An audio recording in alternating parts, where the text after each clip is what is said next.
All right, this is the Reading Room. I'm Jeff Cook. We meet on Tuesday nights online. If you're interested in discussing Brené Brown's Atlas of the Heart with us, we have about 15, 20 people that gather, talk shop, go through some of the themes, ideas, and, epiphanies that we have about emotions, the inner life. Really enjoying this.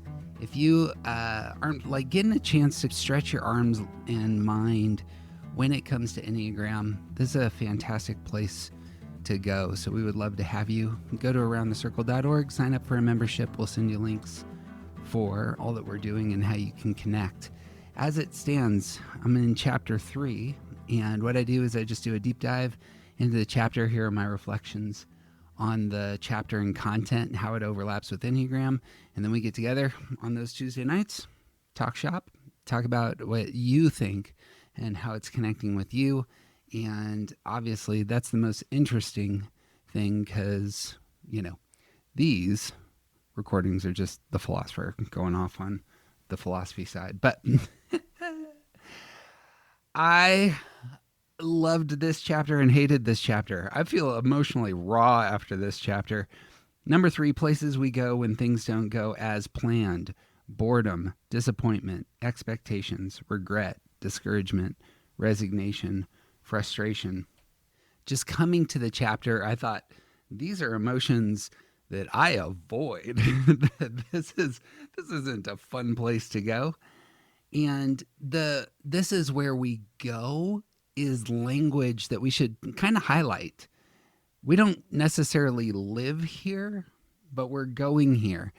Brené Brown, who types as an Enneagram 1 herself, perhaps intuits that her inner life is of this sort where you're going spatially someplace. And that's how I feel. I feel like I'm going someplace when I hit some of these emotions. I am now entering the space I call disappointment and regret. I thought that was interesting that it was spatially conceived and perhaps worth naming. Is it a place, if you're actually living in these spaces? I talk about living in emotions quite a bit just because sometimes that's how I feel emotions can be, as though they're going to grab me, hold me, keep me in a space. And I find that I'm struggling to get out of those spaces. I don't want to live there. I want to live somewhere else. And perhaps that's worth naming. It's a fear. She rightly, these are the places we go when things don't go as planned. These emotions are important. They're important for restoration, for finding ourselves again, for grieving what has happened, and perhaps giving us permission to move forward. So I found this a rich chapter. She starts with boredom. She doesn't stay with boredom very long, but boredom is where we start.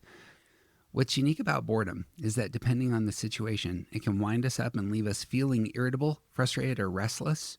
Or rather than getting us worked up, it can leave us feeling lethargic. She unpacks, when we have more control and autonomy over the boring tasks, it's more likely that boredom will leave us feeling lethargic. If we have little autonomy and control over the boring tasks, we're more likely to feel frustrated.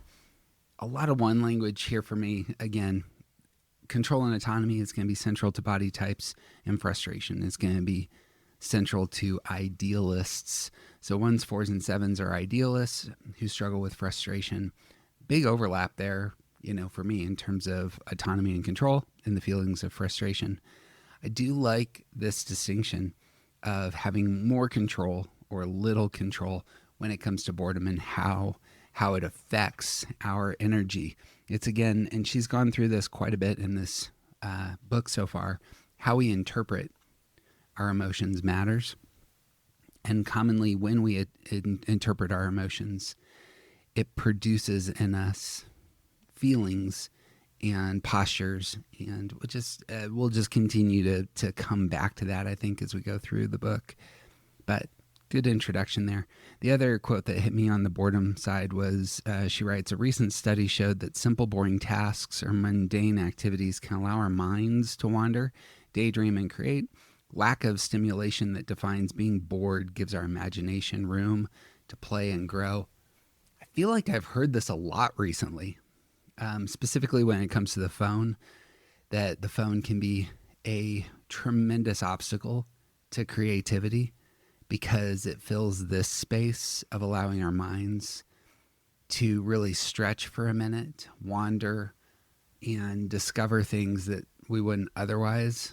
As it stands, we commonly replace that creative side of ourselves with going down the rabbit hole of, looking at other people's pictures or, podcasts or the rest that are just input, and we're not allowing ourselves to process and dream and output, as it were. Like, what do you think about the world and the rest? I thought that was helpful, and it needs to be kind of named a little bit more. Our positioning ourselves with obstacles to boredom can actually have a negative effect, and that's challenging for me. Quote 4 for me begins the section on disappointment. Disappointment is unmet expectations. The more significant the expectations, the more significant the disappointment. And she continues on 43. In fact, the research tells us that disappointment is one of the most frequently experienced emotions, and it tends to be experienced at a high level of intensity. When we develop expectations, we paint a picture in our head of how things are going to be and how they're going to look. Sometimes we go so far as to imagine how they're going to feel, taste, and smell. That picture we paint in our minds holds great value for us. We set expectations based not only on how we fit in that picture, but also on what those around us are doing in that picture. There's comparison. This means that our expectations are often set on outcomes totally beyond our control. Notice agency and autonomy again. Like what other people think, ooh, we're bringing in the head. What they feel, ooh, the heart. Or how they're going to react, you will notice the triad. The movie in our mind is wonderful, but no one else knows their part, their lines, or what it means to us. I think this is stellar in terms of setting up what is going to be a very long section on disappointment. It again is the case that when I read through a lot of this material, what I am seeing is that inward tendency. We're going to see this most in 1s, 4s, and 7s of having an inward experience of one's thoughts for the 7, one's feelings for the 4, and what one ought to do for the 1, and how those like spill out into the world. But I think we could say all of us have that inward energy and the expectations that we put forward. I name 1s, 4s, and 7s because these are the idealists. And in fact, by the way, in July, our Saturday workshop is going to be on 1s, 4s, and 7s and how they connect with the world. So you should look for that.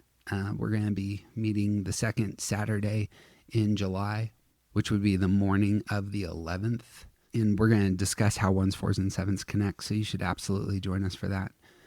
But all of us, I imagine, have a foot in these spaces of envisioning our preferred future. Here's my expectations.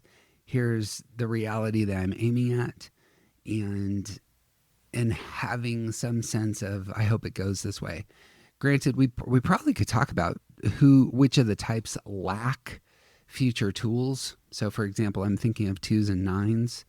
2s and 9s may really struggle to actually have, expectations of these sorts unless they're doing work. And I can imagine the 9 saying, why would I want to create a future in my head? I'm setting myself up for disappointment. And we could probably talk quite a bit about how each of the types work on these fronts. Idealist that I am, I love picturing things in the future. It gives me energy and I'm moving. But well worth what we're talking about when we get together on Tuesday. Quote 6, I'm on page 45. Now, before weekends, vacations, or even busy school or work weeks, me and my husband, we talk about expectations. We specifically ask each other, what do you want this weekend to look like? The last part of that sentence doesn't matter. Cut it off. The important part of that sentence is the first 4 words. What do you want? It's the most important thing we can ask. It's the most important. The answer to what do you want is the most important thing you can communicate to yourself and to the people that you love. And this will be the most important thing that I say this entire podcast. You need to pause on that. What do you want is the most important thing you can ask yourself. And it's the most important thing you can communicate to the people around you. Sometimes we think I love you is the most important thing that we can say, and it's not. What do you want is the most important thing you can communicate to the people in your life. And she rightly pairs it with disappointment. And at the end, she says, it's just so hard to ask sometimes. Vulnerability and exposing what you want go together. I'm having this experience recently of just being much more forthright with this question, and it brings up emotions in my circles that are not my favorite at all. And generally, as you know, autonomy and control, once you put out, this is what I want, you don't have any control anymore. And it showcases your heart and it makes you vulnerable. And being in that space of being vulnerable strikes me, and certainly strikes her, as being paired not only with the good life, but with the courageous life. And we hit that in a previous chapter where she just wanted to pair those together, that vulnerability and courage are just united at some levels. And it seems to me courage is one of the cardinal virtues. It is one of the attributes of being a human being that has routinely been elevated as happiness and flourishing is based on courage. And finding those places, I suppose we could say vulnerability here is a ladder to the best possible life, because it allows you to be courageous, and it allows you to expose your heart, and it allows you to be honest, and it allows you to move into spaces where it's not about what other people want. You're not giving your power away to others, as it were. And what Jean-Paul Sartre calls that bad faith, when you give your agency, autonomy, future to the whims and wills of others who are going to tell you who you are and what you should be. Bad faith. It's not having faith in yourself. It's not having some measure of insight into you, what's yours to do, and your preferred future. The problem, as is said in this chapter, is that some people don't want to go with you. Some people, aren't going to overlap. There's going to be disconnection in these spaces at times, because sometimes when you put your heart out there and say, this is who I am and where I'm going, rightly, it's not going to connect with everybody that you presently care for and love. And that's a place that's tricky. So more to say on that. But quote 7. Here are some other examples of unchecked and unexpressed expectations that came up in the recent research I did for Rising Strong. This is another book of hers. I'm just going to read the first one because I thought it was fun. It's going to be a great holiday, she says to herself. I've got everything planned to the minute. I notice the control. Is this a setup for success? Question. What do you need from this gathering and why? Question. Have you talked about your needs, or are you assuming everyone's on board? Question. Have you shared your plans and talked about why they're important to you? Question. Have you asked the other people what they want and need? We talked last time, I think, about verbosity and 6s. Though 1s and 2s are not immune, I just see reactive types all over this first setup. So I apologize to all the other types, but that's just control through questions is a primary for 1s, 2s, and 6s. And notice it's all about control. I've got everything planned to the minute. Here are the questions I'm asking. And it's control in an inner way at some levels, which is just valuable to name. That inward focus, I'm questioning the interior, and that's spilling out. So I'd be actually really curious if this hit other folks, her little list of unchecked and unexpressed expectations as she's talking through things. But that's what hit me again. And I imagine all of us have that. So it's not just exclusive to those types. Bottom of page 46, she's been writing for 6 pages and closes what it struck me as, this thought on disappointment in the middle. This is kind of the high point of her section on disappointment. She says, these are recipes for disappointment and hurt. This is the 5th time that she uses the word hurt in this chapter. Disappointment and regret can range from mild discomfort to deep hurt. I did a deep research dive into both disappointment and regret because it's a book about the stories we tell ourselves when we're hurting. Our frustrations would turn into hurtful jabs. It totally hurts my feelings. And here, all of these are recipes for disappointment and hurt. I may have said this a handful of times. When I do my work on relationships in an upcoming study, hurt's going to be a central concept for me because I think it's the best word for disconnection, that I'm offering you something. And when it's not received, the feeling experienced, I think, is best characterized as hurt. And there's nothing wrong with hurt. It's just what we feel when we don't connect with the folks that we want to connect with. Here's what I have to offer, and it's not received. And that's the experience. When it comes to Tuesday, I would love to elevate this concept and get your thoughts. Katie Whitlock and I are going through affect groups in that second Saturday. So we've already done 2 workshops on 2s, 5s, 8s. The 369 is going to post this week or next week, and then we'll do the 147 conversation in July. But affect groups are all about this. What do you offer to the world, to those you're connecting with? And what are you hoping that they receive? And if they receive what you gift, there's connection. When they don't receive what you gift, then there is hurt. That's what I think the category is. This isn't a moral failure. It's not shadow work. Hurt is just what I put into the world didn't connect. So the 2s, 5s, 8s offering, help, wisdom, and strength. The 369 creating spaces for peace, success, and safety. And 1s, 4s, and 7s, often are pulling. 1s pulling into action, 4s pulling into the rich emotional life and dialogue. The 7 pulling into thinking about what could be and how in the future.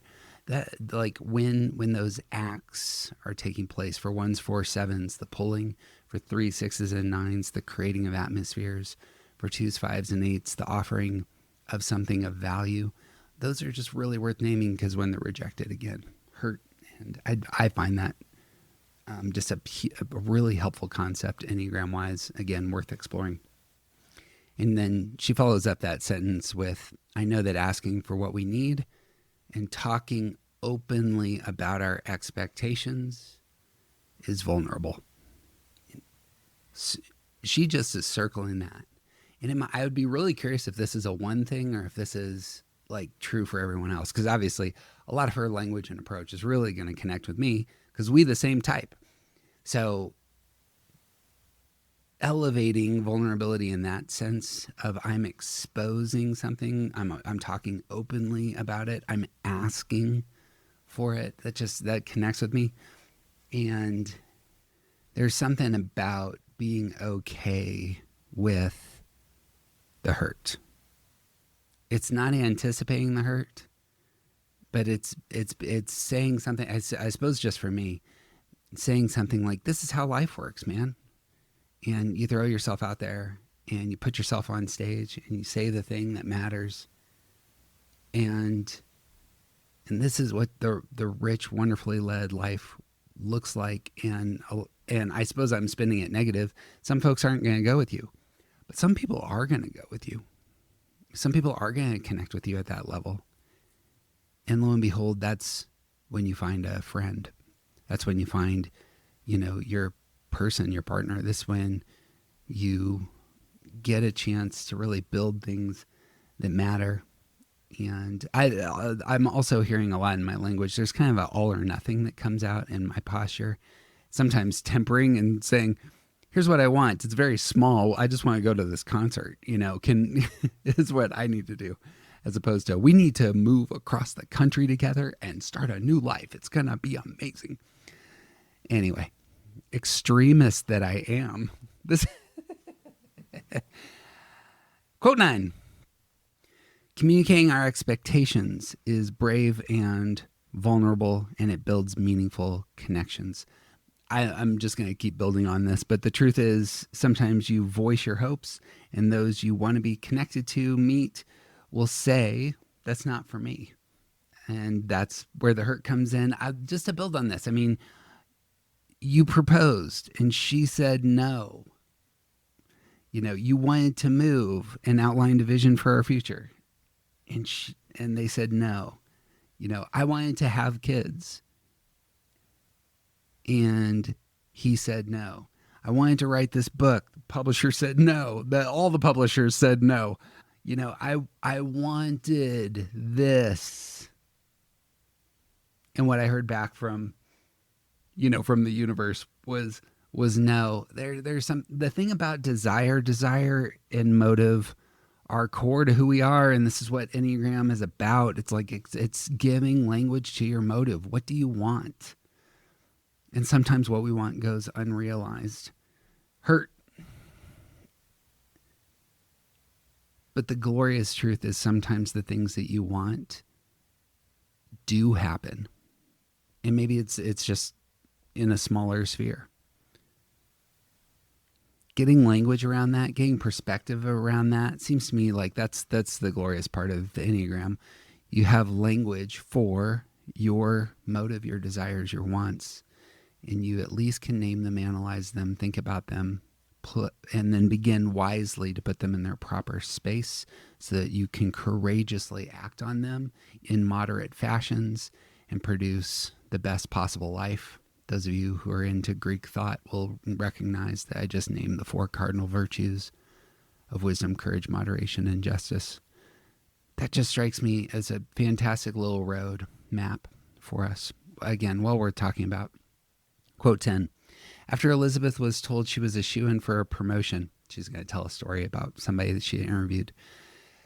She learned that she did not get the position. She said, I was most ashamed because I had told everyone how much it meant to me. I talked about it with everyone, my husband, my kids, my neighbors, my mom, my colleagues. Vulnerability all over this. It's not that I told everyone I was going to get it. I was so honest about how much I wanted it. Instead of feeling sad and disappointed, I felt sad, disappointed, and ashamed. Brené writes, when someone shares their hopes and dreams with us, we are witnessing deep courage and vulnerability. That's exactly right. Exactly right. And I just want to name it, like going up. This apparently is hitting Dr. Brown in a way that matters, because in a 15-page chapter on 7 emotions, she spent 10 pages on disappointment. Disappointment specifically in our relationships, in our vocation, and sometimes in terms of like what we are doing together as a family. These are things that hit her and gained her attention. And it's really just worth naming. I suppose, as she said at the outset, it's like one of the most commonly named emotions of this book. That's whatever, it's 100 and some odd emotions. And she's spending 10 pages on it. Quote 11. There's research that shows that one way to minimize disappointment is to lower our expectations. It's true. True optimism can sometimes lead to increased disappointment. And I believe these findings are accurate. But there is a middle path, a way to maintain expectations and stay optimistic that requires more courage and vulnerability. This is wise. I hate to say it, and this is not a critique of anyone's thought, but the Buddhist road, I think, is extreme. The Buddhist road says all life is suffering, and that suffering is caused by your desires. And the way to avoid suffering is to get rid of your desires. And fourfold, what is it? The Four Noble Truths. Fourth of the Noble Truths is that you follow the Eightfold Path. Is how you eliminate all desire.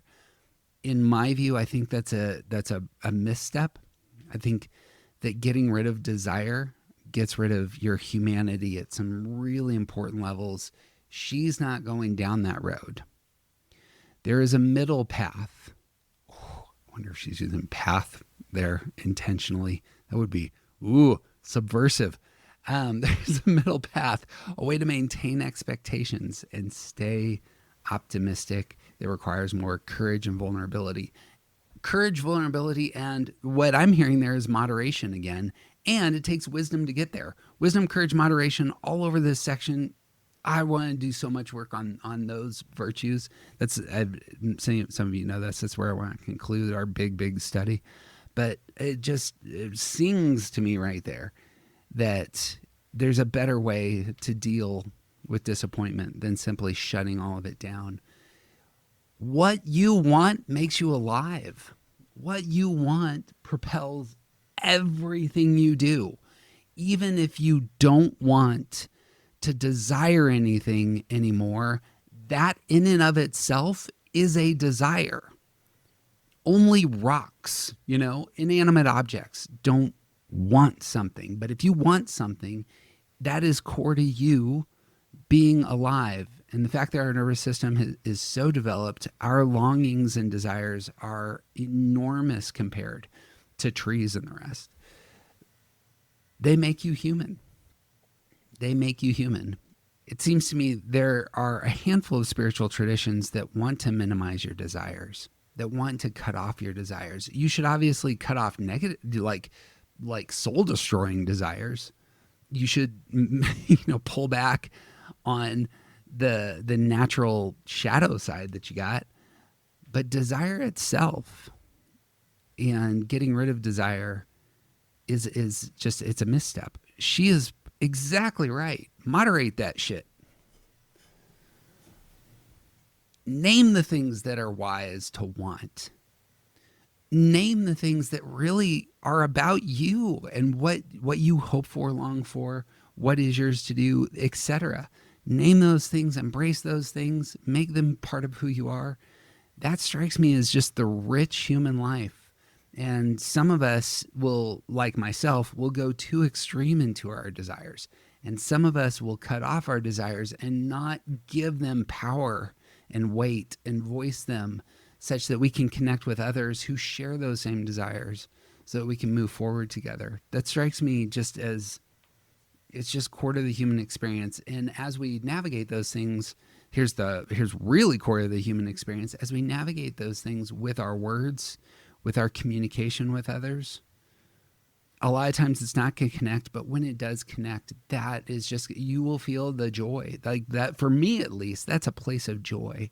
When what I want and what the other person wants, when they come together and we experience that space, I don't know that there's much that's better there. And when we're on the same page moving forward and that desire is executed, the synergy that is there is that's, if I can name a space of joy for me, that's really where it's at. So, but you risk vulnerability. Quote 12. She moves into her section on regret. She says, both disappointment and regret arise when an outcome was not what we wanted, counted on, or thought would happen. With disappointment, we often believe the outcome was out of our control. That was agency again. But we're learning more about how this is not always the case. With regret, we believe the outcome was caused by our decisions or actions. A lot of body there. Out of our control, decisions or actions. I suppose decisions are in part your head.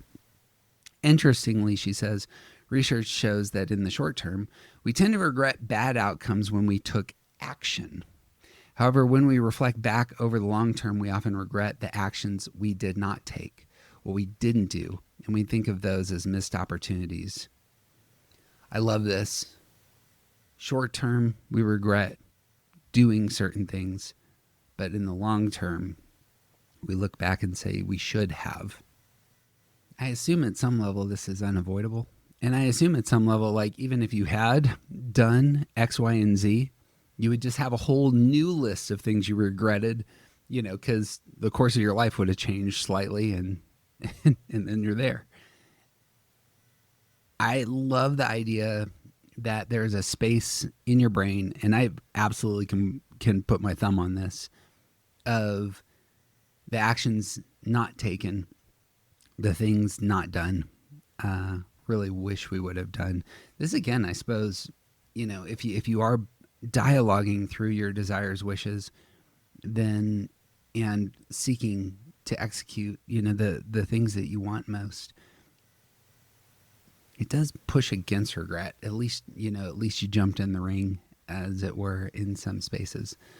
But I suppose that's the space for me. Like, places of regret is places I didn't jump into the ring in the way that I could have. A lot of self-confidence issues there. Like, it may have been a desire, yet didn't trust myself, or didn't feel like I had what it took to do the thing, or didn't push hard enough, perhaps. Anyway, interesting. Quote 13 for me on the bottom of 52.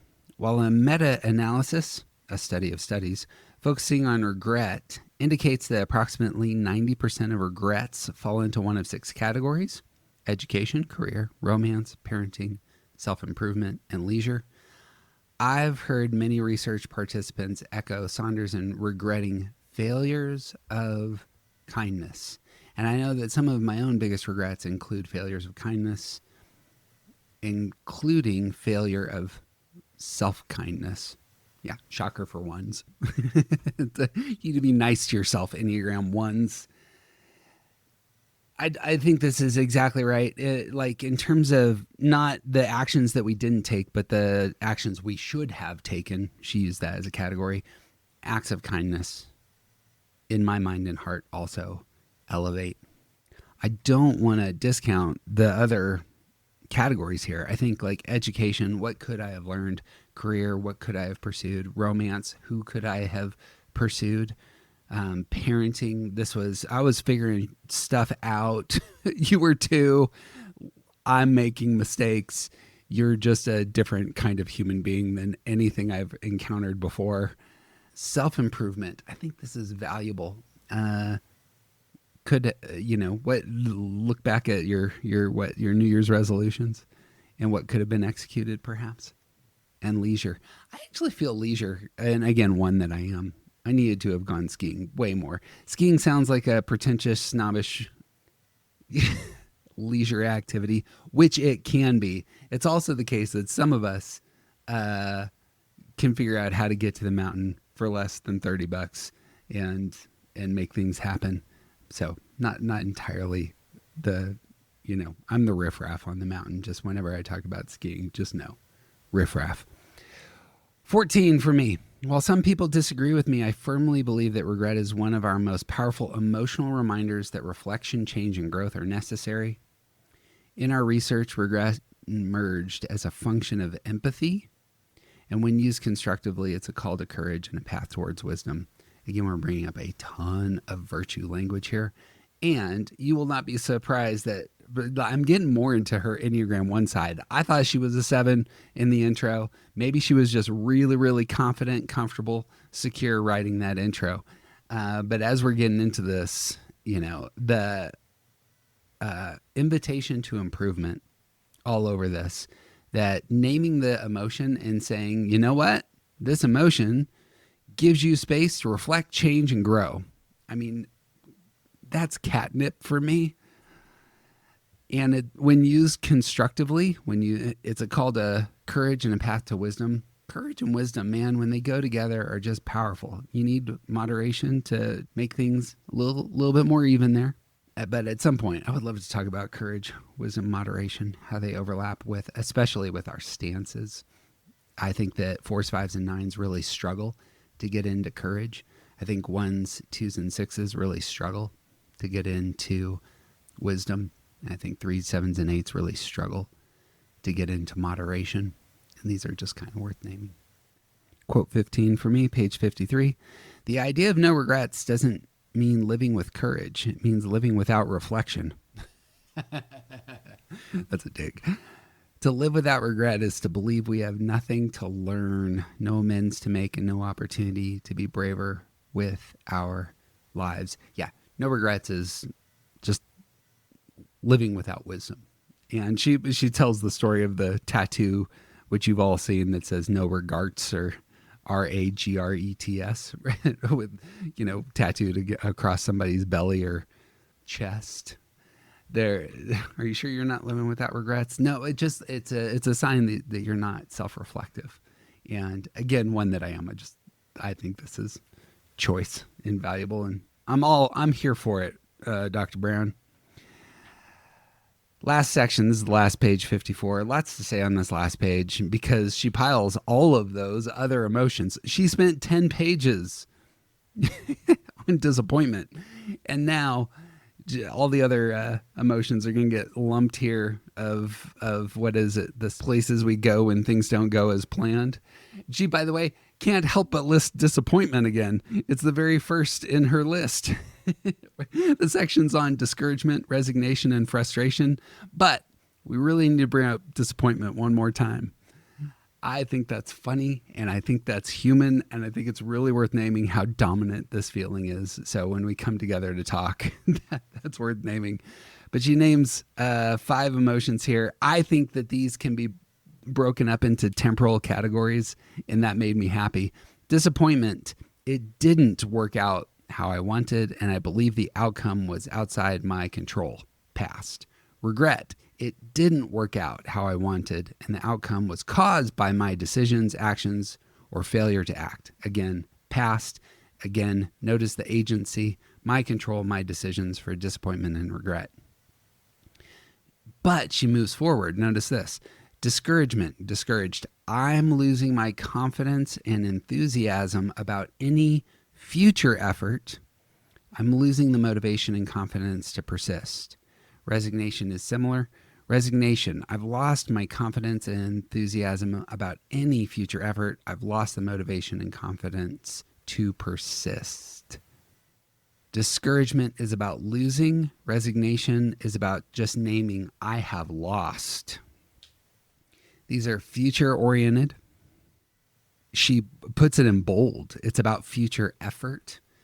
And I think that this struck me as very 459-ish, that like getting into your body matters in these spaces. I'm losing my confidence for the future effort. I'm losing my confidence and enthusiasm to get into my body to move. I don't know if that's necessarily true. Maybe you have to get up for your emotional life, or you have to get up for thinking through something really hard. That's also worth talking about. But the future effort is in bold in both of these. Discouragement, you'll notice the etymology here. It's discourage. It's the opposite of courage. Courage is a fuel. And courage as a fuel, it inflames our heart with passion. We allow something to drive us. I am discouraged when I lose that fuel, and it's about effort. Resignation, I'm sure there's etymology here. I should look it up, but you are resigned, you are re-signed, you have re-signed up for perhaps, I don't know what this would be. I'll look it up before we meet together. Last of the emotions is frustration. And this feels like a present emotion. So she hit past, she hit future, present emotion, frustration. Something that feels out of my control is preventing me from achieving my desired outcome. I am frustrated because there's an obstacle. That makes a lot of sense to me. She's going to talk a little bit about anger here in a second and frustration, but just to put that triad together, past, future, present, in terms of the spaces we go when we're not getting what we want. This is what it looks like with a past orientation, future orientation, and a present orientation. I love the hell out of triads. You guys will know it. I think that she's writing in triads all over the place, and it's well worth, naming. Last 2 paragraphs I thought were really worthy of comment, so we'll land here. Last paragraph for me. Frustration sometimes overlaps with anger. Both anger and frustration can result when a desired outcome is blocked. The main difference is that with frustration, we don't think we can fix the situation, while with anger, we feel there is something we can do. I think this is right. Again, temporal categories here. I think frustration we can't fix the situation. The reason being for me is that it's in the past. Ones, fours, and sevens, the idealists, are often called the frustration triad. That's in object relation theory, I believe. They're the frustration triad, and I feel like there's a temporal dynamic here. I wanted to do the thing, says the one. I wanted somebody to connect with me emotionally, says the four. I wanted this thing I was thinking about to have the opportunity there. It didn't, and then I'm frustrated. And it feels as though it's moved into the past, and frustration is like an interpretive lens. The feeling of frustration, real similar to disappointment, for me, like kind of washes over me where my will wasn't being exerted. Now, I'm going to say quite a bit about this because frustration and anger, that's the wheelhouse for ones, because anger isn't an emotion, isn't the underlying feeling for sevens and fours. Anger is part of the body triad, 891, and she's exactly right that that anger is about fixing a situation in front of us. Eights, nines, and ones are receiving the world through their body in the present, and the underlying feeling that emerges is anger when we can't exert our will. So I think this is really valuable for distinguishing frustration and anger for me. I suppose I'm going off here because I think these are two different forms of anger, as it were, but the past orientation for frustration, the present orientation for anger, that really works for me. When I think about the future, I seldom get angry about the future. The future hasn't happened yet. There's all sorts of things that might get changed between now and then. And if only I'm good enough and pull back the blue blazer, get my big S on my chest and lift some heavy weight, the future can change. So I'm not angry yet. Get idealistic. I'm setting myself up for disappointment, which, as we said, might actually be healthy. Stuff worth saying. All right. Hey, go aroundthecircle.org, sign up for a membership. Actually, when you do, look in the show notes and you'll see links to signing up for a membership and signing up to be part of these discussions.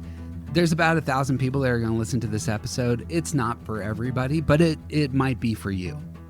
And you may need to talk about this. And you may be in the place where you're saying to yourself, it's time. It's time for me to just dialogue about the things in my heart in a space that all of us came together for this purpose. Again, it's just about 15, 20 of us that get together to talk shop. But again, this might be for you. So do it. Jump in, be courageous, get into your body, get thinking about what you want and what your heart's about. It's a good next step for some of us. That's the work. So much love to you. Much love to you and your family. Happy 4th of July, as it were. And see you next time.